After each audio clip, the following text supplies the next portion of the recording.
حدیث میں یہ بھی آتا کہ اصفہان سے 70,000 یہودی دجال کا ساتھ دیں گے.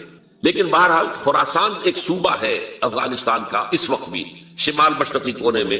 مجھے امید ہے وہاں سے خیر کی، کیونکہ خراسان کا لفظ وہاں پہ شامل ہے. اور حضور کی حدیث میں بعد میں آپ کو سناؤں گا کہ خراسان سے فوجیں چلیں گی جو یروشلم کو دوبارہ حاصل کریں گی، فتح کریں گی. جیسے پہلے یروشلم کھویا عربوں نے تھا، دوبارہ حاصل کیا تھا کرد نے، کرد خون صلاح الدین ایوبی رحمت اللہ علیہ، ایسے اب پھر عربوں نے کھویا ہے. لیکن لینے والے خراسان سے لشکر آئیں گے. یخرج من خراسان رایات سود لا یردها شیء حتی تنصب بإیلیا. خراسان کے علاقے سے کالے علم لے کر لشکر چلیں گے جن کے رخ کو کوئی موڑ نہیں سکے گا جب تک کہ وہ جا کر یروشلم میں نصب نہ ہو جائے. اس کے بعد نام آتا ہے پاکستان کا. یہ ہے میری اور آپ کی داستان، اور یہ ہے سبب جس کی وجہ سے کہ میں آپ سے یہ گفتگو کر رہا ہوں.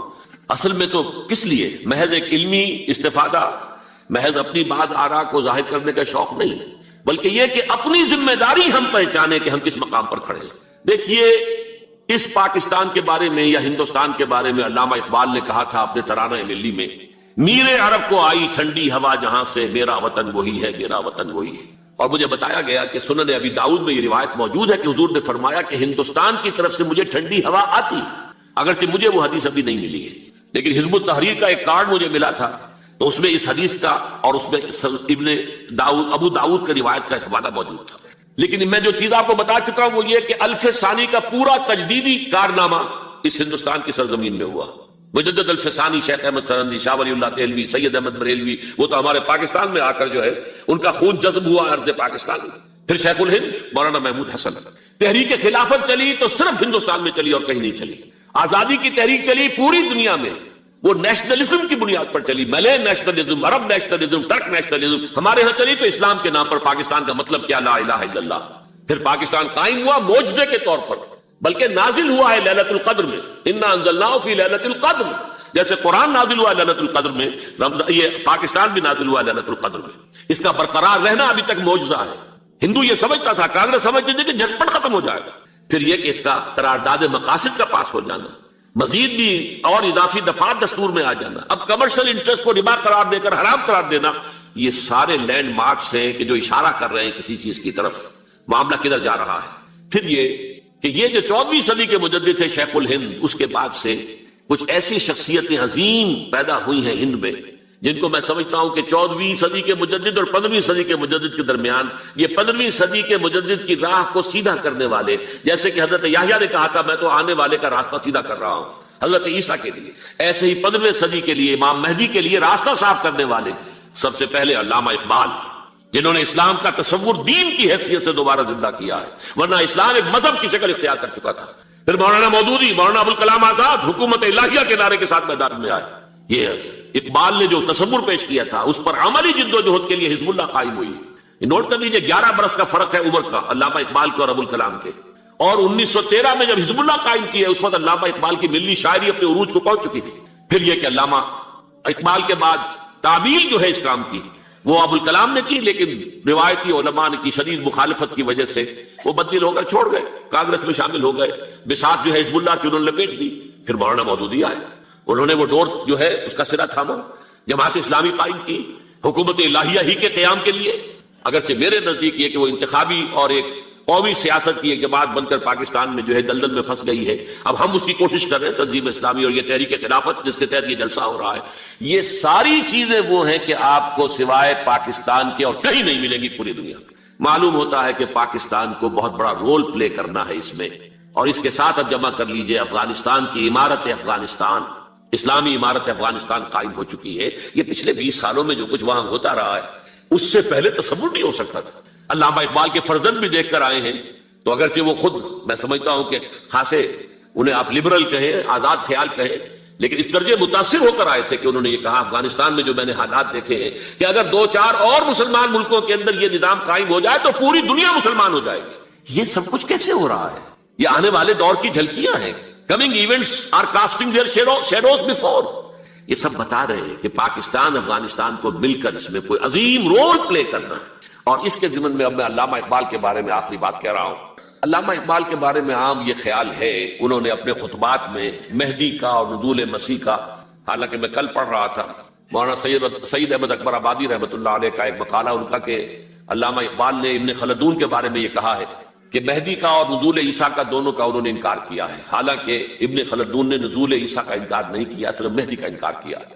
بہرحال علامہ اقبال نے خطبات میں انکار کیا ہے، لیکن یہ کہ اپنی شاعری کے اندر میں چیلنج کرتا ہوں کسی بڑے سے بڑے اقبال شناس کو، ان کا یہ شعر ذرا سنیے: خضر وقت از خلوت دشت حجاز آید بروں، کارواں زی وادی دور و دراز آید بروں۔ خضر وقت، امام وقت، رہنمائے وقت، قائد وقت، خلوت دشت حجاز، حجاز کی صحرا کی کسی خلوت گزینی سے نکل کر باہر آئیں گے۔ میں حیران ہوتا ہوں علامہ کے اس فکر پر اور اس مصرے پر۔ یہاں انہوں نے شیعہ اور سنی دونوں کے کانسیپٹ جمع کر دیے۔ شیعہ کا کانسیپٹ یہ چھپے ہوئے کسی غار میں وہاں سے برآمد ہوں گے، اور ہمارا کانسیپٹ میں ام سلمہ رضی اللہ تعالیٰ عنہ کی حدیث سنا چکا، چھپے ہوئے ہوں گے وہ وہاں پر، مدینے سے نکل کر آ کر مکے میں چھپ جائیں گے۔ اس خانہ جنگی کی حالت میں لوگ ان کی طرف دیکھ رہے ہوں گے، سوچتے ہوں گے انہیں میدان میں آنا چاہیے، کوئی پارٹ پلے کرنا چاہیے، امت کی رہنمائی کرنی چاہیے، لیکن وہ چھپیں گے، وہ کارے ہوں گے، وہ اس ذمہ داری کو قبول نہیں کرنا چاہیں گے، جا کے چھپ جائیں گے مکے میں، وہاں سے مکے والے انہیں نکالیں گے، اور وہ کارے ہوں گے، انہیں بالکل یہ پسند نہیں ہوگا کہ یہ ذمہ داری اٹھائیں۔ تو خضر وقت از خلوت دشت حجاز آیت بروں، کارواں زی وادی دور و دراز آیت بروں۔ کارواں جو چلے گا ان کی مدد کے لیے اس وادی دور و دراز، اس عظیم وادی دور و دراز، یہ وادی سندھ ہے۔ وادی سندھ جو ہے ہم سمجھتے ہیں کہ صرف یہ پاکستان اور پنجاب جو ہے یہ اس میں شامل ہے، سندھ اور پنجاب نہیں، افغانستان کا پورا مشرقی علاقہ اس میں شامل ہے۔ جیسے دریائے جہلم سندھ میں جا رہا ہے، جیسے دریائے گلگت سندھ میں آ کر ملتا ہے، جیسے دریائے چناب اور راوی اور جہلم اور یہ سب جا رہے ہیں اور آ رہے ہیں، اسی طرح دریائے کابل کہاں سے آ رہا ہے، دریائے گومل کہاں سے آ رہا ہے، ٹوچی کہاں سے آ رہا ہے، یہ سارا جو ہے ڈرین جو ہو رہا ہے، ایسٹرن جو ہے پارٹ آف افغانستان، یہ سب وادی ہے۔ اس وادی کے یہ دو حصے ہیں، ایک حصہ جو ہے یہ ادھر پاکستان میں ہے، اور اسی وادی کا دوسرا حصہ جو ہے وہ افغانستان میں ہے۔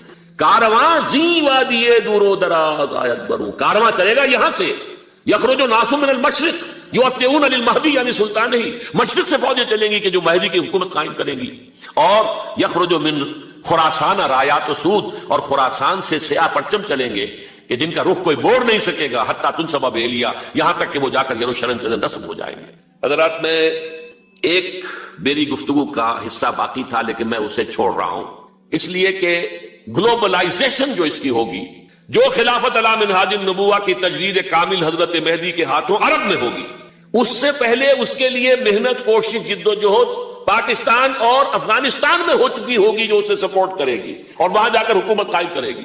اس کے بعد گلوبلائزیشن کا جو مرحلہ اس کا ہے وہ حضرت مہدی کے ہاتھوں نہیں ہے، وہ حضرت عیسیٰ ابن مریم ان کے نزول کے بعد ہے، جن کے نزول کے بعد دجال کا خاتمہ ہوگا اور یہودیوں کا استحصال ہوگا۔ مسلمانوں پر بھی بڑی تکالیف عربوں پر آئیں گی، شدائد آئیں گے، لیکن یہ وہ میں حصہ ملتوی رکھتا ہوں کسی دوسری محفل اور کسی دوسری مجلس اور نشست پر۔ اب میں آپ کو ذرا اس جو انسانوں میں سے انسان دشمنی کا جن کا سب سے بڑا رول ہے، میں ان کی 2000 سالہ تاریخ کا آپ کے سامنے نقشہ رکھنا چاہتا ہوں۔ ان 1400 سال کا تو میں نے صرف 4 آپ کو پوائنٹس بتائے۔ موسیٰ سے عیسیٰ تک 1400 برس علیہ السلام، 2 مرتبہ عروج، 2 مرتبہ زوال، اشیریوں کے ہاتھوں پٹوائی، بابلیوں کے ہاتھوں پٹانا، گریکس کے ہاتھوں مرمت، رومنس کے ہاتھوں مرمت۔ یہ جو 2000 سال ہے، کیونکہ اب تو ظاہر بات ہے 21ویں صدی شروع ہو گئی، 20 صدیاں حضرت مسیح کو پوری ہو گئی۔ پہلی بات نوٹ کیجئے، حضرت مسیح کی پیدائش ہے سن 1 قبل مسیح۔ یہ نقطہ آپ نے کبھی سنا ہے یا نہیں؟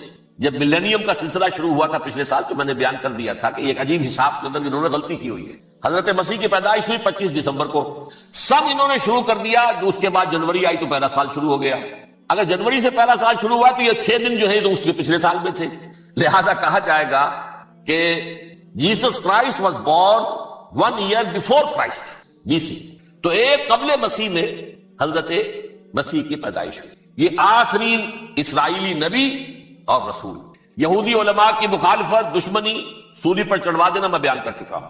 سن 33 عیسوی میں جبکہ حضرت مسیح کی عمر 33 برس تھی، اللہ تعالیٰ نے انہیں زندہ آسمان پر اٹھا لیا، لیکن یہودیوں نے اپنے خیال کے مطابق انہیں سولی پر چڑھوا دیا، ان کی موت واقع ہوئی۔ اگرچہ اس کے بعد یہ اختلاف ہے انہیں، یہودی کہتے ہیں وہ سولی پر چڑھ گیا، ختم ہوا، مر گیا، عیسائی کہتے ہیں نہیں، انتقال ہوا ہے مسیح کا صلیب پر، لیکن پھر وہ دوبارہ زندہ ہو گئے ہیں۔ ان کی لاش ایک غار میں رکھ دی گئی تھی، وہاں ریزریکشن ہو گیا، ان کا باعث بعد الموت وہیں ہو گیا، اور پھر انہیں اللہ نے زندہ آسمان پر اٹھا لیا۔ تو ہمارے اور عیسائیوں کے درمیان نوٹ کر لیجئے، یہ چیز مشترک ہے کہ حضرت مسیح آسمان پر زندہ اٹھائے گئے۔ فرق کیا ہے؟ وہ سمجھتے ہیں کہ سولی دیے گئے، سولی پر مرے، پھر زندہ ہوئے، پھر گئے. ہم سمجھتے ہیں کہ نہیں، وما صلبوہ وما قتلوہ، انہوں نے نہ سلیب دے سکے انہیں اور نہ انہیں قتل کر سکے، بل رفع اللہ الیہ، اللہ نے اٹھا لیا. پھر ہمارا اور یہ اس کا عیسائیوں کا ایک اور اتفاق ہے، سیکنڈ کمنگ آف جیسس، حضرت مسیح دوبارہ آئیں گے. یہ عیسائیوں کا بھی عقیدہ ہے اور ہمارا بھی. بہرحال تو جیسا کہ میں نے عرض کیا کہ اس وقت یہ عذاب استیصال، عذاب اکبر کے مستحق ہو چکے تھے، لیکن اللہ نے ان کی مدت دراز کی ہے. لیکن ان پر دنیاوی عذاب کا ایک کوڑا جو ہے اللہ تعالیٰ کی طرف سے اسی وقت برسا. دنیاوی عذاب دنیا میں رہتے ہوئے ختم نہیں کیا گیا. 37 برس بعد حضرت مسیح کے رفع سماوی کے 37 برس بعد سن 70 میں یہودیوں نے بغاوت کی رومیوں کے خلاف. رومی ٹائٹس جنرل تھا ایک، اس نے پھر جو حملہ کیا ہے 1,33,000 یہودی ایک دن میں قتل کیا یروشلم میں، اور ہیکل سلیمانی گرا دیا. وہ ہیکل پہلے بھی گرا تھا، پہلے 1400 سال کے دوران میں بھی نبوکدنضر نے گرایا تھا، لیکن پھر اس کے 150 سال بعد انہوں نے دوبارہ بنا لیا تھا، اس لیے وہ اسے سیکنڈ ٹیمپل کہتے ہیں. پہلا ٹیمپل جو حضرت سلیمان نے بنایا تھا نبوکدنضر نے گرا دیا 587 قبل مسیح میں، پھر دوبارہ انہوں نے 150 سال کے بعد بنا لیا. وہ اس تاریخ کا حصہ ہے میں نے جس کے بارے میں آپ کو تفصیل نہیں بتائی. اس میں یہ ہوا سن 70 میں وہ گرا دیا گیا، وہ آج تک گرا پڑا ہوا ہے. نمبر 2 یہ کہہ دیا گیا کہ یہودیوں اس ارض فلسطین سے نکل جاؤ، تم یہاں نہیں رہ سکتے. لہذا جس کا جہاں سینگ سمایا چلا گیا، یورپ میں چلے گئے، ایشیا میں آ گئے، عرب میں آ گئے. یہ 3 قبیلے جو رات بھی میں نے عرض کیا تھا، بنو قینقاع، بنو نذیر اور بنو قریظہ، یہ وہاں سے آ کے مدینے میں آباد ہو گئے. جس کا جہاں سینگ سمایا، افریقہ میں، ہندوستان میں، جہاں چلے گئے. ڈایاسپورا اسے کہتے ہیں، وہ آپ نوٹ کر لیجیے اس لفظ ڈایاسپورا. ہمارا دور انتشار، جبکہ ہمیں ہماری اصل سرزمین تو فلسطین ہے، حضرت ابراہیم کا مسکن، حضرت اسحاق، حضرت یعقوب کا مسکن فلسطین، یہ ہے ہماری اصل جاگیر، یہ تو ہماری جدی پشتی جاگیر ہے. لیکن یہاں سے نکال دیے گئے سن 70 عیسوی میں، اور وہاں سے لے کے 1917 تک ان کا ڈایاسپورا جاری رہا. یہ دور انتشار. اس دور انتشار کے چند حصے ہیں جس کو میں چاہتا ہوں کہ آپ علیحدہ علیحدہ سمجھ لیں. دور انتشار کا جو پہلا جو ہے تقریباً 300 برس رومی حکمران تھے، وہ یہودیوں کے بھی دشمن تھے اور عیسائیوں کے بھی دشمن تھے. عیسائی اور یہودی ایک دوسرے کے بھی دشمن تھے، لیکن رومی سمجھتے تھے کہ یہ ایک ہی تھیلی کے چٹے بٹے ہیں. رومیوں کے نزدیک عیسائی بھی یہودیوں ہی کا ایک فرقہ تھے، کوئی علیحدہ مذہب تو تھا ہی نہیں. لہذا رومی جو ہیں رومنز، وہ ان دونوں کو ستاتے تھے، مارتے تھے، اور یہ آپس میں لڑتے تھے. یہودی عیسائیوں کو مارتے تھے، عیسائی یہودیوں کو مارتے تھے. یہ ہے 300 برس تک کی تاریخ. سن 300 عیسوی میں کیا ہوا؟ ایک معجزہ ہو گیا. بہت عظیم ایمپرر کانسٹینٹائن، قسطنطین اعظم، رومن ایمپررز میں سے بہت بڑا ایمپرر، وہ عیسائی ہو گئے. اب تو معاملہ بالکل تلپٹ ہو گیا، پوری سلطنت عیسائی ہو گئی. اب عیسائیوں کے عیش ہو گئے اور یہودیوں پہ مار پڑنی شروع ہوئی. اب عیسائیوں کا آپ خود سوچئے کہ جنہیں وہ خدا بنا بیٹھے ہیں، خدا کا بیٹا قرار دے رہے ہیں، ان کے قاتل کون؟ یہودی، بدماش. لہذا ان کی وہ پٹائی شروع ہوئی ہے یورپ میں، پوری رومن امپائر میں. انہیں ذلیل کیا گیا، شہروں میں آمد بند، علیحدہ رہو، گھیٹوز کے اندر رہو. یہودی کا نام جو ہے وہ گالی بن گیا، جیسے آج بھی یہودی گالی کہتے ہیں، جیسے خنزیر کا لفظ. آخر وہ بھی اللہ کی مخلوق ہے، لیکن آپ کو معلوم ہے کوئی شخص زبان پہ نام نہیں لانا چاہتا خنزیر کا، سور کا. ہے تو مخلوق، وہ بھی ایک حیوان ہے. ایسے ہی ہے یہودی گالی، جھوٹ گالی. لہذا ایک طرف تو ان دونوں کے درمیان دشمنی، جس کو قرآن کہتا ہے وَأَغْرَيْنَا بَيْنَهُمُ الْعَدَاوَةَ وَالْبَغْضَاءَ، ہم نے ان کے مابین دشمنی جو ہے پیدا کر دی. اور جب یہ پوری سلطنت عیسائی ہو گئی تو قافیہ تنگ ہو گیا یہودیوں کا. اب آئیے 571 عیسوی، یعنی جبکہ ڈایاسپورا کو کتنا عرصہ ہو چکا تھا؟ 500 برس. سن 70 سے شروع ہوا ڈایاسپورا، جب ٹائٹس نے گرایا ہے ہیکل کو اور نکال باہر کیا انہیں فلسطین سے. بھاگ جاؤ، یہاں ایک یہودی بھی نہیں رہے گا، فلسطین سے نکال دیے. اس کے پورے 500 برس بعد سن 571 عیسوی میں حضور کی پیدائش ہوئی، ولادت باسعادت محمد رسول اللہ صلی اللہ علیہ وسلم. 610 میں آپ پر وحی کا آغاز ہوا. لیکن حضور کے ساتھ ان کا معاملہ کیا رہا؟ اول تو جبکہ حضور ابھی مکے ہی میں تھے، یہودیوں نے ریشہ دوانیاں شروع کر دی حضور کے خلاف. قریش مکہ کو سکھاتے تھے، پڑھاتے تھے، ان سے یہ پوچھو، ان سے یہ پوچھو، یہ اس طرح تنگ کرو، ان سے یہ امتحان لو. یہ آپ کے علم میں سورہ بنی اسرائیل میں، سورہ کہف میں وہ سوالات، جو امتحانی سوالات آئے تھے. ذوالقرنین کون تھا؟ اصحاب کہف کون تھے؟ تم رسول بنے پھرتے ہو تو بتاؤ، اور یہ روح کی حقیقت کیا بتاؤ. یہ ساری ریشہ دوانیاں کر رہے تھے بیٹھے ہوئے. ابھی وہیں پر حضور ابھی پہنچے بھی نہیں. ہجرت فرما کر حضور تشریف لے آئے تو حضور نے جسے ماسٹر سٹروک کہا جائے گا، یعنی اسٹیٹس مین شپ کا ماسٹر سٹروک، آپ نے مدینے میں آتے یہودیوں کے ساتھ پیکٹ کر لیا، جوائنٹ ڈیفنس پیکٹ آف مدینہ، کہ اگر مکے والے ہم پر حملہ کریں گے تو ہم مل جل کر ایک قوم کی حیثیت سے مقابلہ کریں. یہ میثاق مدینہ کہلاتا ہے، جس کے بہت غلط معنی پہنائے جا رہے ہیں آج کل۔ بہرحال میں موضوع میرا چونکہ یہ نہیں، میں ادھر نہیں جاؤں گا، لیکن ہوا کیا، ہر مرتبہ یہ خیانت کے مرتکب ہوئے، ان نے جو عہد کیے تھے ان سے پھرے، اندر ہی اندر سازش ریشہ دوانی، حضور کی بدترین دشمنی۔ سورہ نساء کی آیت نمبر 12 میں 14 میں 13 میں فرمایا ہے لا تزال تطلع علی خائنۃ منہم، اے نبی ہمیشہ آپ کے علم میں ان کی طرف سے خیانتیں، بددیانتیاں آتی رہیں گی۔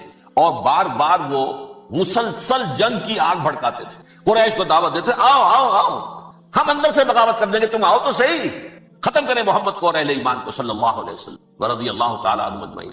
لیکن پھر جب وہ آتے تھے تو یہ دبک جاتے تھے، ان میں ہمت نہیں تھی، میدان کے مرد نہیں رہے تھے۔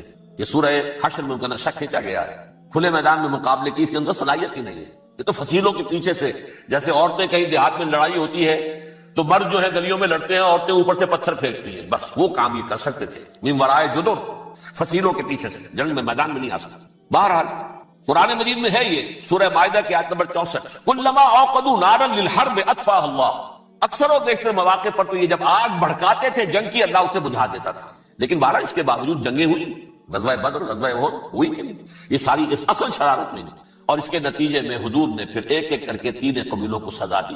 غزوہ بدر کے فوراً بعد بنو قینقاع نکالے گئے مدینہ، غزوہ احد کے فوراً بعد بنو نذیر نکالے گئے، اور غزوہ احزاب کے بعد بنو قریظہ نکال دیے گئے۔ یہ تو میں نے آپ کے سامنے رکھ دیا صرف حضور کے زمانے میں ان کا کیا رویہ رہا، دشمن۔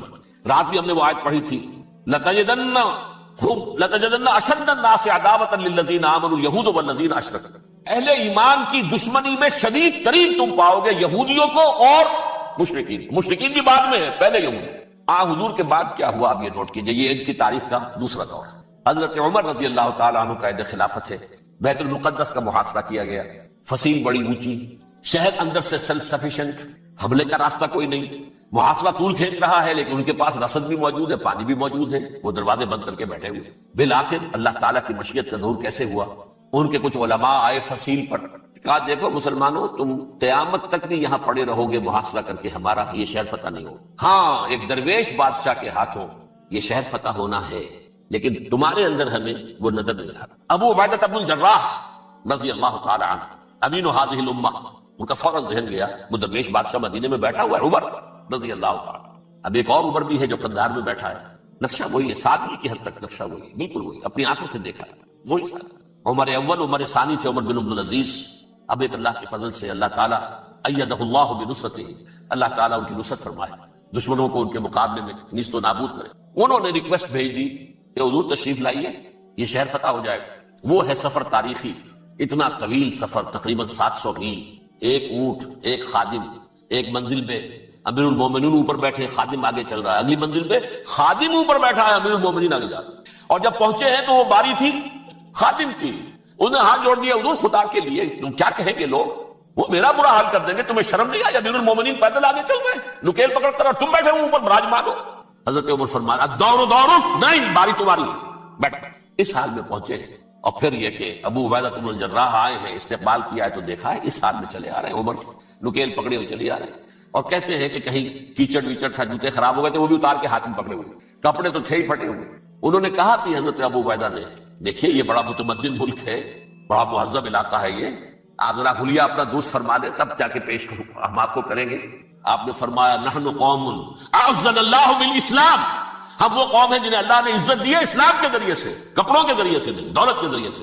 اسی حال میں گئے ہیں، اوپر سے انہوں نے کھڑے ہو کر نشانیاں دیکھی ہیں، اپنی کتابیں کھولی، ہاں یہ وہی ہے، اچھا لو جی سرنڈر، شہر تمہارے ہاتھ میں، خون کا ایک قطرہ نہیں بہا، اور بیت المقدس فتح ہوا۔ اب میں آپ کو ایک حدیث سنانے چلا ہوں جس میں ایک عجیب نقشہ سامنے آتا ہے کہ یہ مہدی جب ظاہر ہوں گے تو کس طور سے ظاہر ہوں گے، ان کے ظہور کی کیفیت کیا ہوگی، کیف یظہر۔ یہ روایت ہے حضرت ام سلمہ سے رضی اللہ تعالی عنہا، حضور کی زوجہ محترمہ ہیں، فرماتی ہیں ام سلمہ عن النبی صلی اللہ علیہ وسلم قال یکون اختلاف عند موت خلیفۃ، موت خلیفۃ، حضور نے فرمایا ایک خلیفہ کی موت پر اختلاف واقع ہو جائے گا، خانہ جنگی ہو جائے گی، فیخرج رجل من اہل المدینہ حاربا الی مکہ، پھر مدینے کے لوگوں میں سے ایک شخص نکلے گا، بھاگے گا اور جا کر پناہ لے گا اور چھپ جائے گا مکے میں، فیاتیہ ناس من اہل مکہ، پھر اس کے پاس آئیں گے اہل مکہ، مکہ کے لوگ، فیخرجونہ، اور اسے نکالیں گے، جہاں وہ چھپے ہوئے ہوں گے وہاں سے نکالیں گے، وہو کارہ، اور وہ بالکل اس کو پسند نہیں کر رہے ہوں گے، نہ وہ خواہش مند ہوں گے کہ ان کے ہاتھ پر بیعت کی جائے، نہ وہ یہ چاہیں گے کہ وہ میدان میں آئیں اور ان کو جو ہے اپنا لیڈر مانا جائے۔ وَهُوَ كَارِهٌ فَيُبَايِعُونَهُ بَيْنَ الرُّكْنِ وَالْمَقَامِ، لیکن لوگ جو ہے پھر اصرار کے ساتھ ان کے ہاتھ پر بیعت کریں گے رکن اور مقام کے درمیان۔ رکن وہ کونا ہے خانہ کعبہ کا جس میں حجر اسود لگا ہوا ہے، اور مقام ابراہیم جو ہے، ان دونوں کے مابین جو یہ علاقہ ہے یہاں پر وہ بیعت ہے۔ وَيُبْعَثُ إِلَيْهِ بَعْثٌ مِنَ الشَّامِ، ان کے خلاف ایک لشکر بھیجا جائے گا شام سے۔ نہیں کہا جا سکتا کہ باسی حکومت اس وقت کی جو ہے اس کی طرف سے کوئی مسئلہ اس طرح کا اٹھ کھڑا ہو، اس لیے کہ ابھی تو بہرحال باسی حکومت وہاں ہے۔ فَيُخْسَفُ بِهِمُ بِالْبَيْضَاءِ بَيْنَ مَکہ وَالْمَدِینَہ، لیکن اللہ تعالیٰ اس لشکر کو مکے اور مدینے کے درمیان وادی بیضاء میں دھسا دے گا زمین کے اندر پورے کے پورے لشکر کو۔ فَإِذَا رَأَى النَّاسُ ذَلِكَ، جب لوگ یہ دیکھیں گے اتنی بڑی نشانی ظاہر ہو گئی، أَتَاهُ أَبْدَالُ الشَّامِ وَعَصَائِبٌ مِنَ الْعِرَاقِ فَيُبَايِعُونَهُ، اب شام سے سارے کے سارے جو اولیاء اللہ ہیں وہ بھی آئیں گے، اور عراق سے جوق در جوق لوگ آئیں گے اور ان سے بیعت کریں گے۔ وَيَعْمَلُ فِي النَّاسِ بِسُنَّةِ نَبِيِّهِمْ، پھر وہ عمل کریں گے لوگوں کے مابین، حکومت کریں گے اپنے نبی کی سنت کے مطابق۔ وَيُلْقِي الْإِسْلَامُ بِجَرَانِهِ، اور اسلام اپنی گردن زمین پر ٹکا دے گا۔ وَالْأَرْضِ فِي الْأَرْضِ، زمین میں۔ فَيَلْبَسُ 7 سنین، پھر وہ 7 برس تک حکمران رہیں گے۔ ثم یتوفا، پھر ان کا انتقال ہوگا۔ ویصلی علیہ المسلمون، اور مسلمان ان پر نماز پڑھیں گے۔ یہ جو میں نے آپ کے سامنے نقشہ کھینچا ہے، اس سے اب میں ایک نتیجہ نکالتا ہوں، اسے بھی میرا گمان کہیے، اختلاف بھی کر سکتے ہیں آپ، اگر اس کو وزنی سمجھے تو قبول بھی کر سکتے ہیں۔ وہ یہ ہے کہ میرے نزدیک ان کے ظہور کا وقت قریب، اور اس کی تھوڑی سی بعد میں مجھے معلوم ہوا کہ جین ڈکسن غالباً نام ہے امریکن اس کا، جس نے یہ پیشن کوئی خبر دی تھی کہ 1962 میں عالم عرب میں ایک بچہ پیدا ہوا ہے کہ جو وہاں کا نقشہ بدل کر رکھ دے۔ یہ جین ڈکسن کی غالباً پیشن گوئی ہے۔ بہرحال مجھے اس کی پیشن گوئی سے کوئی دلچسپی نہیں ہے، میں تو جو احوال دیکھ رہا ہوں، یعنی اسرائیل کا قائم ہو جانا، اور اس کے بعد اب یروشلم کا مسلمانوں کے ہاتھوں سے نکل جانا، اور اب گویا کہ وہ الملحمۃ العظمیٰ جو ہے تلی کھڑی ہے، کسی بھی وقت جو ہے یہ جو ہے وہ لاوا پھٹ سکتا ہے، آتش فشاں پھٹ سکتا ہے۔ تو یہ تمام حالات ایسے ہیں کہ جن کی وجہ سے میں سمجھتا ہوں کہ ایک تو جو قرآن مجید کے اشارات میں نے آپ کو بتائے، 14 صدیاں 14 دن میں چاند کا پورا ہونا، والقمر اذا اتسق، 14 دن میں 14ویں کا چاند۔ اسی طرح اب یہ 14 صدیوں کے بعد یہ صدی جو 15ویں صدی ہے، یہ در حقیقت ظہور امام مہدی کی صدی، اور یہ ہے آغاز وحی سے قبل کا، کیونکہ حضور کی زندگی میں یہ جو دن آئے تھے 25 برس کی عمر سے لے کے 40 برس کی عمر تک، 25 برس کی عمر تک کی آپ کی زندگی بڑی مشقت کی زندگی رہی، بڑی محنت کی زندگی رہی، افلاس کی زندگی، تنگ دستی کی زندگی۔ عین بچپن میں آپ بھیڑے بکریاں چراتے، علی قراغید، چند ٹکوں کے عوض، یہ حضور کے اپنے الفاظ، میں چند ٹکوں کے معاوضے میں اب بھیڑے بکریاں چراتا۔ پھر آپ ذرا بڑے، وہ اس لیے کہ ابو طالب جو ہے وہ بہت ہی مفلس انسان تھے، سرپرستی تو وہ کر رہے تھے، لیکن واقعہ یہ ہے کہ پرورش کی ہے محمد رسول اللہ نے خاندان ابو طالب، اپنی مزدوری سے، اپنی محنت سے، اپنی مشقت سے۔ پھر آپ نے تجارت کرنی شروع کی ملازمت کی شکل میں، تو یہ سسٹم تھے۔ وَوَجَدَكَ عَائِلًا فَأَغْنَىٰ، پایا اللہ نے آپ کو کیا تنگ دست ہیں تو اللہ نے غنی کر دیا۔ غنی کس طور سے کیا؟ حضرت خدیجہ سے شادی ہوئی 25 برس کی عمر میں، جو عرب کی متمول ترین خاتون، ان کی اپنی فرمائش پر انتہائی محبت کرنے والی۔ تو واقعہ میں آپ کو سنا رہا تھا کہ اس زمانے میں یہ 25 برس سے لے کر اور 40 برس کی عمر شریف کے مابین کبھی یہ واقعہ پیش آیا ہے کہ حضور ایک دفعہ کہیں نکل گئے مکے سے باہر، مختلف وادیاں ہیں، پہاڑ ہیں، پہاڑوں کے مابین وادیاں۔ ایک وادی میں آپ نے دیکھا وہ قبیلہ آ کر پڑاؤ ڈالے ہوئے، انتہائی مفلوق الحال، بھوک کی وجہ سے جسم سوکھ کر کانٹے ہوئے ہوئے، تن پر کپڑے نہیں۔ حالت دیکھ کر آپ آئے، انتہائی ملول اور غمگین ہو کر گھر میں آ کر چادر لے کر لیٹ گئے۔ اب پوچھا حضرت خدیجہ نے کیا بات ہے، کیا بات؟ آپ نے فرمایا میں گیا تھا باہر، فلاں وادی میں دیکھا، فلاں گھاٹی قبیلہ ہے، پڑاؤ ڈالے ہوئے ہیں، اور یہ حال۔ حضرت خدیجہ اور فرمانے لگے کہ میرے پاس دولت نہیں ہے کہ میں ان کے لیے مدد کر سکوں۔ سرمایہ تو حضرت خدیجہ کا تھا، آپ کی اپنی ذاتی دولت ہے۔ اس پر حضرت خدیجہ نے فرمایا اچھا آپ جائیے، اور بڑے بڑے قریش کے چند سرداروں کے نام دیے کہ ان کو بلا لیں۔ حضور گئے، وہ سب آ گئے۔ اتنی دیر میں اتنا بڑا ڈھیر اشرفیوں کا حضرت خدیجہ نے لگا دیا کہ جب حضور آ کر بیٹھے تو اس کے پیچھے چھپ گئے اور پھر کہا ان سرداران قریش سے مخاطب ہو کر آپ سب لوگ گواہ رہے ہیں میں نے یہ ساری دولت محمد کے حوالے کی، وہ جیسے چاہیں اسے کریں۔ تو ایسی بیوی جس نے ساتھ کیا، میں اگر اس موضوع پر چونکہ میرے کچھ خاص احساسات ہیں اس میں وہ بیان کروں گا تو پھر بہت وقت نکل جائے گا کہ حضرت خدیجہ رضی اللہ تعالیٰ عنہ کا کیا مقام تھا جسے ہم نے سے اکثر نہیں جاتا۔ ہمارے ہاں تو جیسے ہے گرفتار ابو بکر و علی ہوشیار باش، یا ابو بکر کی فضیلت رضی اللہ تعالیٰ عنہ اہل سنت کے نزدیک یا اہل تشیع کے حضرت علی کی فضیلت اسی میں ہے، گرفتار ہے، اسی میں جھگڑا ہے۔ اسی طرح عائشہ اور فاطمہ کا جھگڑا ہے۔ ایک گروہ ہے کہ جو حضرت عائشہ رضی اللہ تعالیٰ عنہ کو بہت بلند کرتا ہے، اونچا رکھتا ہے، دوسرا گروہ ہے حضرت فاطمہ رضی اللہ تعالیٰ عنہ۔ لیکن یہ کہ حضرت خدیجہ الکبریٰ کا ذکر نہیں ہے، بہت کم، بلکہ میں نے جب ابھی شاید 2-3 سال ہوئے جب میں گیا تھا ایران، اور وہاں کے اچھے مشاہدات میں سے تہران کے ایک یہ بھی تھا کہ انہوں نے خالص خواتین کی یونیورسٹی قائم کی، اس کا نام رکھا جامعۃ الزہراء، حضرت فاطمہ رضی اللہ تعالی عنہا کے نام پر انہوں نے یونیورسٹی قائم کی۔ تو جب ایک ملاقات میں ان کا وہ ڈاپ کا سٹاف وغیرہ جمع تھا یونیورسٹی کا، میں نے کہا کاش آپ نے اس کا نام جامعۃ الخدیجہ الکبریٰ رکھا ہو چونکہ میں نے کہا دیکھیے یہ سنیوں اور شیعوں کے مابین مدرسۃ العائشہ للبنات، یعنی جو بھی کوئی رکھے گا یہاں پہ مدرسہ بنائے گا سنیوں میں سے، خاص طور پر اہل حدیث جنہیں عرف عام پہ وہابی کہتے ہیں، وہ حضرت عائشہ کے نام پر مدرسہ بنائے گا، بچیوں کے لیے مدرسہ حضرت عائشہ کے نام، شیعہ ہوں گے تو حضرت فاطمہ زہرا کے نام، لیکن حضرت فاطمہ کی والدہ حضرت خدیجہ جو صدیقۃ الکبریٰ ہے، ان کے نام کے ساتھ کبریٰ اس لیے جمع ہوا، صدیق اکبر، الصدیق الاکبر ہے حضرت ابو بکر رضی اللہ تعالیٰ عنہ، الصدیقۃ الکبریٰ، جیسے حضرت مریم کے بارے میں آتا ہے قرآن میں کانا امہ صدیقہ، اس امت کی الصدیقۃ الکبریٰ حضرت خدیجہ رضی اللہ تعالیٰ عنہ۔ اور ایک بات راز کی ہے جو میں کہہ رہا ہوں، عام طور پر عام خطابات میں یہ باتیں نہیں کی، مجھے تو محسوس ایسا ہوتا ہے کہ اللہ تعالیٰ نے حضرت خدیجہ کے ذات میں حضور کو صرف بیوی کی وفاداری اور وفا شعاری اور محبت نہیں دی، والدہ کی شفقت۔ حضور محروم ہوئے بہت ارلی عمر میں، والد کو تو دیکھا ہی نہیں، والدہ کی شفقت سے بھی بہت اندر، عمر کا فرق اتنا تھا 25 اور 40 نہ کیجیے۔ اور آپ کو معلوم ہے میری نانی میرے بڑے ماموں سے 13 برس بڑے، 13 برس میں ان کی ولادت ہو گئی تھی، اور عرب کا معاملہ تو اور گرم ماحول کا تھا، تو کیا 15 برس کی عمر میں حضرت خدیجہ کی اولاد نہیں ہو سکتی تھی؟ اگر وہ ہوتی تو کیا وہ حضرت عمر حضور کی ہم عمر نہ ہوتی؟ اس حوالے سے چنانچہ ایک واقعہ میں آپ کو اور سناتا ہوں۔ ایک مرتبہ حضور صلی اللہ علیہ وسلم اسی طرح جو بھی نیا تجربہ تھا عالم ملکیت اور عالم بشریت کے درمیان اتصال کا، اور جس کی وجہ سے ایک خوف کی سی کیفیت، ایک تشویش کا سا انداز، تو حضرت خدیجہ نے ایک مرتبہ یہ کہا کہ اچھا اب جب وہ آئے وہ فرشتہ ہے یا کیا ہے، وہ بدرو ہے یا کوئی واقع فرشتہ ہے، جب بھی وہ آپ کو نظر آئے تو مجھے بتائیے۔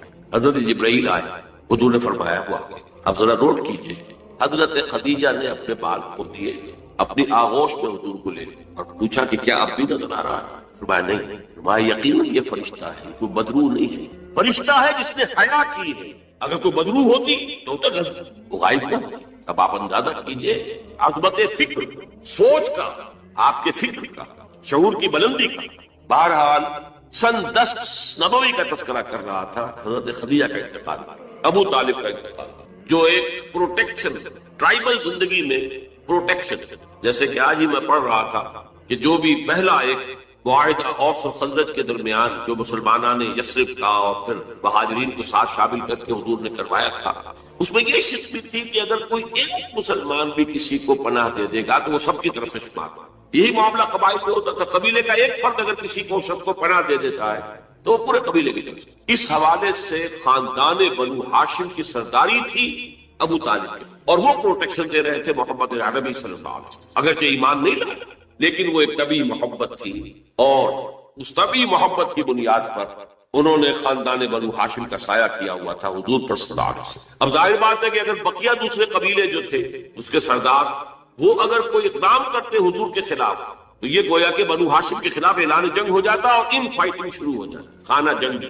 سول وار مکے میں شروع ہو جاتی۔ یہ وجہ ہے کہ 10 برس تک اس اقدام کی جرت انہیں نہیں، سفارتیں لاتے رہے، ابو طالب کے پاس سفارتیں آئیں، کبھی لالچ پیش کیا، آپ ان سے کہیے اگر انہیں دولت چاہیے تو ضرور سیم و زر کے ہم انبار لگا دیں ان کے تک، انہیں کوئی سیادت چاہیے تو ہم انہیں اپنا بادشاہ ماننے کو تیار ہے، اگرچہ ہمارا تو مزاج نہیں ہے کسی بادشاہ کو ماننے کا، ان کو ماننے کا۔ اور اگر کہیں شادی کرنا چاہیں تو اشارہ کرتے ہیں قریش کے جس بڑے سے بڑے گھرانے میں کہیں گے آپ ان کی شادی کر دیں۔ یہ بھی تھی آفر جو حضور نے فرمایا تھا کہ چچا جان چاہے یہ میرے داہنے ہاتھ پر سورج اور بائیں پر چاند رکھتے تب بھی میں اپنے اس دعوت سے باز نہیں۔ ان کا مطالبہ یہ تھا کہ یہ دعوت سب ہمارے معبودوں کو برا نہ کرے، جس کے ضمن میں پھر آخری جبکہ ابو طالب بستر مرگ پر تھے اس وقت جو آخری سفارت آئی ہے، اور انہوں نے آخری چیلنج کیا کہ ابو طالب اب بھی اگر تم باز نہیں آتے تو پھر ٹھیک ہے، ہمارا الٹیمیٹم ہے، آؤ میدان میں مقابلہ یا روک لو اپنے بھتیجے۔ اس پر جب ابو طالب نے بلایا اور حضور سے کہا ہے کہ بھتیجے مجھ پر اتنا بوجھ نہ ڈالو جو میں برداشت نہ کر سکتا، ظاہر بات ہے اکیلا خاندان بنی ہاشم پورے قبیلہ قریش کا مقابلہ، پھر خود جو ہے نہایت ضعیف بوڑھے اور بستر ملک پر ہے تقریباً، بھتیجے مجھ پر اتنا بوجھ نہ ڈالا، اسے میں برداشت نہ کر سکتا۔ اس پر حضور کی آنکھوں میں آنسو کہ ایک ہی مرئی سہارا دنیا میں ویسیبل اسباب عالم کے اعتبار سے ایک پروٹیکشن، ایک سہارا، ایک مدد کی شکل تھی، آج وہ بھی جا رہی ہے۔ کہا آپ نے ایک ہی چچا جان اب تو یا تو یہ بات پوری ہو کر رہے گی اور یا میں اپنے آپ کو اسی میں ہلاک کر دوں گا، میرے لیے کوئی ریٹریٹ کا کوئی امکان نہیں ہے، کوئی واپسی کا کوئی امکان نہیں ہے، پسپائی کا کوئی۔ بہرحال میں نے یہ سارا پس منظر بتایا ہے عام الحزن، اور یہ ابو طالب کا بھی انتقال ہو گیا، وہ پروٹیکشن ختم ہو گیا، بلکہ اب بنو ہاشم کا سردار ابو لہب ہے جو خود دشمن ہے انتہائی، یوں سمجھیے کہ زہریلا دشمن، جس نے اس وقت کہہ دیا تھا تبا لکا لہذا جماعت، جس نے اپنے دونوں بیٹوں سے حضور کی دونوں صاحبزادیوں کو طلاق دلوائی۔ طلاق وہی مانا وہاں تو در حقیقت نسبت کا ہو جانا ہی ایک طرح کا نکاح ہوتا ہے، وہ نکاح باقاعدہ ہو جائے گا، لیکن نسبت ہو گئی، منسوخ ہو گئی، تو گویا کہ ایک رشتہ قائم ہو گیا۔ دونوں بیٹے تھے ابو لہب کے، جن سے حضور کی دو صاحبزادیوں کا ایک رشتہ تھا، ان دونوں نے آ کر نہایت گستاخانہ انداز میں، توہین آمیز انداز میں آ کر حضور کے سامنے کھڑے ہو کر اور کہا کہ ہم تمہاری بیٹیوں کو طلاق دیں۔ سارا سب جیلے اب وہ ہے بنو ہاشم کا سردار، کیا نکلے گا نتیجہ؟ پروٹیکشن ختم، اب تو جو بھی چاہیں گے وہ دارالندوا میں فیصلہ کریں گے۔ لہذا آپ گئے طائف کی طرف، یہ حضور کی مکی زندگی کا اہم ترین واقعہ ہے۔ حالانکہ اس سے پہلے 3 برس کا آپ کا شیب بنی ہاشم کے اندر جو گھیراؤ رہا اور مقاطعہ رہا اور بائیکاٹ رہا، کھانے پینے کی چیزیں جو ہے روکی گئی، بدترین قسم کی فاقہ جو ہے کشی کرنی پڑی پورے خاندان بنی ہاشم کو، حالانکہ وہ سب کے سب ایمان تو نہیں لائے تھے، لیکن اس جرم کی پاداش میں کہ بنو ہاشم محمد کا ساتھ نہیں چھوڑ رہے، لہذا پورے خاندان کو جو ہے اس کے ساتھ بائیکاٹ ہوگا،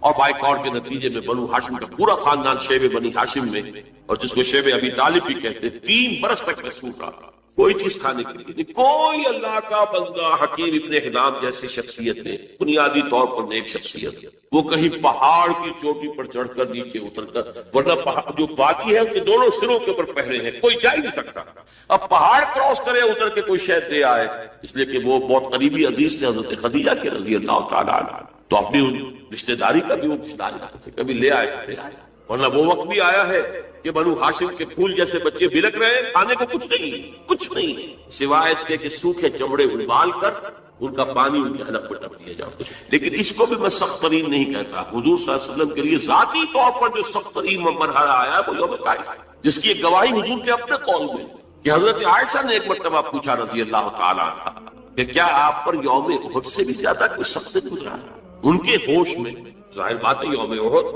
حضور مجروح ہوئے، زخمی ہوئے، دندان مبارک شہید ہوئے، خون کا فوارہ چھوٹا، آپ پر بے ہوشی طاری ہوئی، آپ کی زبان مبارک سے ایک بددعا بھی نکل گئی، کیف یہدی اللہ قوما صدموا وجہ نبیہم بالدم، اللہ اس قوم کو کیسے ہدایت دے گا جس نے اپنے نبی کے چہرے کو خون سے رنگین بنا دیا، خون سے رنگ دیا۔ پھر یہ کہ 70 صحابہ جو ہے شہید ہوئی، جن میں حضرت حمزہ جیسے بھی، آپ کے چچا بھی ہے، آپ کے خالہ داد بھائی بھی ہے، آپ کے دودھ شریک بھائی بھی ہے، ساتھ کے کھیلے ہوئے ہتھیلی بھی، اسد اللہ ہے اسد الرسول ہی، اور ان کی لاش آئی ہے کہ ناک کٹی ہوئی، کان کٹے ہوئے اور پیٹ چاک کر کے کلیجہ چبایا ہوا۔ تو سخت ترین دن حضرت عائشہ کے نزدیک یوم احد تھا، حضور نے فرمایا نہیں، مجھ پر سخت ترین دن یوم طائف۔ آپ مکے سے مایوس ہو کر طائف گئے، اور نوٹ کیجئے یہ واحد موقع ہے جہاں نظر آتا ہے کہ حضرت ابو بکر بھی حضور کے ساتھ ہیں، ورنہ سائے کی طرح ساتھ رہنے والی شخص صرف ایک ہے ساتھ، زید ابن حارثہ رضی اللہ تعالی عنہ، جو منہ بولے بیٹے بھی قرار دے دیے گئے تھے، لیکن یہ کہ تھے تو غلام، آزاد کردہ غلام، مولا تھے حضور کے، وہ ساتھ ہے صرف۔ آپ نے عام راستہ اختیار نہیں کیا جو کہ آسان راستہ ہے، سیل کا راستہ اپنی ہے۔ طائف کے دو راستے ہیں، مکے سے طائف جائے دو راستے، ایک طریق السیل کہلاتا ہے، ایک طریق الجبل کہلاتا ہے۔ پہاڑی راستہ جو ہے انتہائی دشوار گزار، انتہائی، آج بھی آپ جب جائیں وہاں پر تو معلوم ہوتا ہے کیسے لوگوں نے سڑک بنائی ہے، نہایت دشوار گزار، لیکن اب دوبارہ وہ بہت عمدہ سڑک بنی ہوئی ہے۔ حضور کے زمانے میں سڑک کہاں تھی؟ کس سختی کو جھیل کر اس طریق الجبل کو آپ نے اختیار کیا، اس لیے کہ عام آمد و رفت کا راستہ جہاں تھا وہاں تو خطرہ تھا کہ فوراً حملہ ہوگا، کیونکہ غالباً دارالندوا میں یہ فیصلہ ہو چکا جب تک کر دو محمد کو، ختم ہوا، ابو طالب گیا۔ اب کوئی ہمیں اندیشہ نہیں ہے کہ کوئی ان فائٹنگ ہو جائے گی، کوئی جو ہے سول وار ہو جائے گی قریش میں، لہذا اس لیے آپ اوائڈ کر رہے ہیں اس راستے کو جس پر عام و رفت عام ہے۔ وہ دشوار گزار راستے سے ہو کر طائف پہنچے، وہاں کے 3 سرداروں کے پاس جا کر اپنی دعوت پیش کی، اس امید میں کہ اگر ان میں سے کوئی ایک بھی دعوت قبول کر لے، مجھ پر ایمان لے آئے تو میں یہاں منتقل ہوں، یہ میرا دارالہجرت ہے۔ حکمت خداوندی میں، مشیت ازدی میں یہ معاملہ جو ہے، یہ شرف پہلے سے طے تھا یثرب کے لیے، لیکن حضور کی اپنی غور و فکر، سوچ بچار، اس کے حوالے سے آپ طائف پہنچے۔ تینوں نے جو جواب دیے ہیں کلیجے سے پار ہونے والے جوابات۔ ایک جگہ فوراً روانہ ہو جاؤ یہاں، اس لیے کہ ہو سکتا ہے تم سچے ہو، واقعی رسول ہو، تو میں نے کوئی توہین کر دی تو میں مارا جاؤں گا، اور ہو سکتا ہے تم جھوٹے ہو۔ ایک جگہ تمہارے سوا کوئی ملا تھا اللہ کو رسول بنانے کے لیے، یہ جو قرآن مجید میں بھی آیت کوٹ ہوئی ہے، من قریتین عظیم، یہ جو کوئی رجل ہوتا، کوئی شخص جو ان 2 بستیوں میں بڑی عظمت والا ہوتا، دولت والا ہوتا، ولید ابن مغیرہ کی طرح اس کی جائیداد مکے میں بھی ہوتی، مدینے اور طائف میں بھی ہوتی، تو ایسا شخص نہیں ملا تھا اللہ کو کوئی نبی بنانے کے لیے۔ تم جیسا یتیم مفلوق الحال جس کا اپنا کوئی سرمایہ تھا ہی نہیں، جس کے لیے سرمایہ بھی اگر کوئی تھا تو بیوی کا تھا، وہ اللہ نے چنا۔ بہرحال آپ ان سے مایوس ہو کر روانہ ہونے لگے تو اشارہ کر دیا، جنہیں اسٹریٹ ارچنز آپ کہتے ہیں، یہ چھوکرے گلیوں کے آوارہ، یہ ذرا ان کی خبر ہو۔ انہوں نے پتھراؤ شروع۔ اب ظاہر بات ہے کہ حضرت زید ابن حارثہ اگر وہ سامنے سے آ کر حضور کو شیلڈ کرتے ہیں، وہ پیچھے سے پتھراؤ کرتے ہیں، سائڈ سے کرتے ہیں، وہ پیچھے جاتے ہیں تو سامنے سے پتھر آ رہا ہے، تاک تاک کر ٹخنے کی نشانہ بنانا، اور یہ کہ اس سے جو خون بہ رہا ہے وہ جا کر نالین کے اندر جم گیا ہے۔ وہاں سے پھر ذرا آپ نکلے ہیں، ایک جگہ ٹھہرے، زیادہ تفصیل میں نہیں میں جا رہا، لیکن خاص طور پر یہ نوٹ کرا دینا چاہتا ہوں کہ حضور کی زبان مبارک پر فریاد آتا، اللہم الیک اشکو ضعف قوتی وقلت حیلتی وحوانی علی الناس، اے اللہ تیری ہی جناب میں فریاد کرتا ہوں اپنی قوت کی کمی کا، اپنے وسائل کی کمی، اور لوگوں کے سامنے جو رسوائی ہو گئی ہے، رسوائی، یہ رسوائی مکے میں نہیں ہوئی تھی کبھی، یہ پتھراؤ مکے میں نہیں ہوا تھا کبھی۔ اللہم الیک اشکو ضعف قوتی وقلت حیلتی وحوانی علی الناس، الی من تکلنی، اے اللہ مجھے کس کے حوالے کر دیا، الی بعید یتجہمنی اور الی عدو من لک امری، کیا وہ دور دراز کے لوگ جن کا مجھ سے کوئی تعلق ہی نہیں ہے، ان کو مجھ پر حملہ کرنے کے لیے کھلی چھوٹ دے دی، اور کیا دشمن کے حوالے مجھے کر دیا کہ جو چاہے کر دیا، یہ فریاد۔ لیکن اس کے بعد وہ مقام عبدیت غالب، یہ جو 2 نسبتیں ہیں محمد رسول اللہ کی، عبدہ و رسول، مقام عبدیت کا تقاضا، سر تسلیم خم، کوئی شکوہ شکایت زبان پر نہ آئے۔ فرماتے ہیں ان لم یکن علی غضب